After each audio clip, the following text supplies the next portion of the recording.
Hey folks, this is Johnny. Welcome to another Studio One Snapshots, and I'm very quickly going to show you how I record natural acoustic guitars. Now, the acoustic guitar has older strings, and I'll explain why I prefer older strings on my acoustic for EQing purposes. All right, let us go right here to the classroom. You can see that I have a drum track here, and I have an acoustic guitar. Two acoustic guitar tracks all lined up and ready. All right, so here's how I do it. And I will explain why. When we're done, I'm going to use the same mic. Here we go.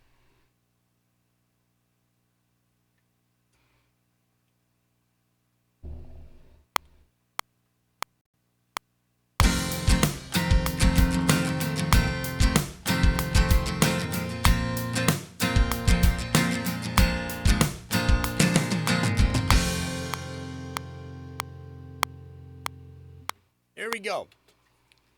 Now I'm going to go back to the other track, and I'm going to record a second one.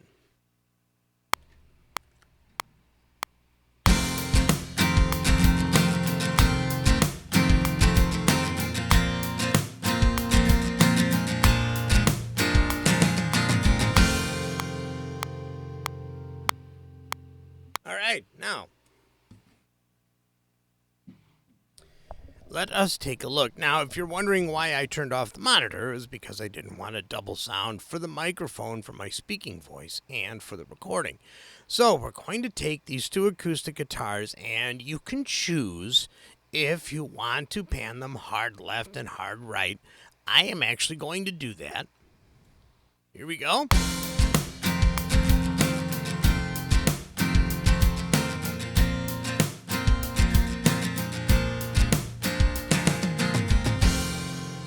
Now, to me, that is way more natural than just a single mic and a single acoustic guitar. Now, this isn't going to work for acoustic guitars that are like in the background and things like that.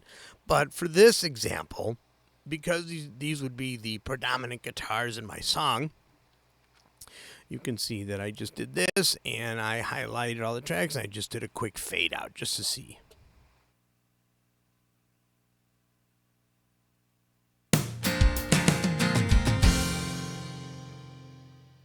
There we go, just like that. Okay, so now getting to the EQ. Now you can do this a couple of ways. You can EQ the tracks individually to make them sound a little bit brighter. Now these are old strings, probably 2 or 3 years old on this particular guitar. Might be older, but we're going to take these two. We're going to right click and we're going to say add a bus for selected channels. There we go. So now...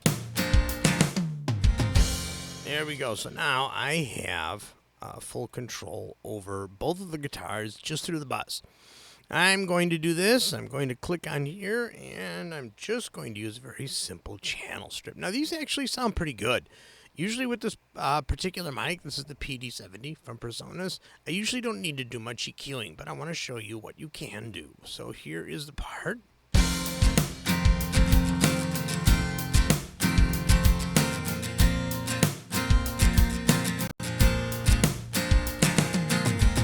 There we go. So you can see what I did here is I added a little bit of high end because they are older strings, and I took out a little bit of the low end so that it didn't rumble. One more time.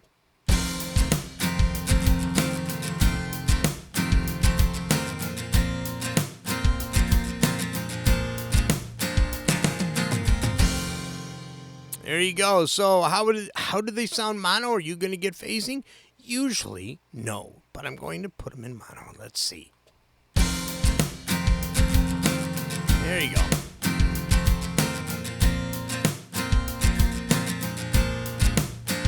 So if you did get kind of any kind of phasing or kind of a wishy-washy sound, you can actually change the polarity of the tracks right here, if you choose to do so. But for the most part, I found with this particular mic and doubling my guitars like this, I don't really have that kind of an issue. So let me go ahead and lower the acoustics just a little bit. And one more time.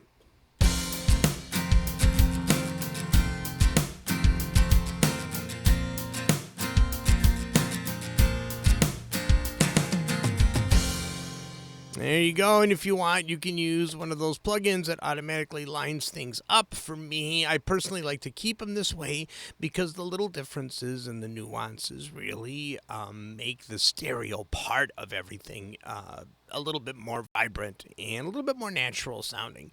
So let me know what you guys think in the comments. Do you record your acoustics like this? Do you do this only if the acoustics are the primary instrument, or do you even do it when they're in the background? Let me know in the comments, and I would love to see your answers and your thoughts. If you have a better way of doing it, let me know. I'll talk to you in the next video.